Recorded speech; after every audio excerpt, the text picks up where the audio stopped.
پسند کی شادی کے لیے بہترین وظیفہ۔ عموماً پسند کی شادی میں وقتی جذبات محرک بنتے ہیں۔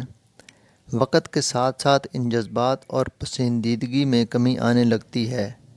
نتیجتاً ایسی شادیاں ناکام ہو جاتی ہیں اور علیحدگی کی نوبت آ جاتی ہے، جبکہ اس کے مقابلے میں خاندانوں اور رشتوں کی جانچ پرکھ کا تجربہ رکھنے والے والدین اور خاندان کے بزرگوں کے کرائے ہوئے رشتے زیادہ پائیدار ثابت ہوتے ہیں، اور بالعموم شریف گھرانوں کا یہی طریقہ کار ہے۔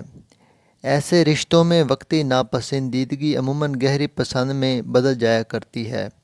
اس لیے مسلمان بچوں اور بچیوں کو چاہیے کہ وہ اپنے ذمہ کوئی بوجھ اٹھانے کی بجائے اپنے بڑوں پر اعتماد کریں، ان کی رضامندی کے بغیر کوئی قدم نہ اٹھائیں۔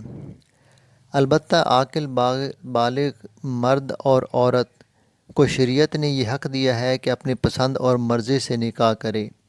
اس لیے والدین کو چاہیے کہ وہ اولاد کی چاہت معلوم کر کے اس کا لحاظ رکھیں۔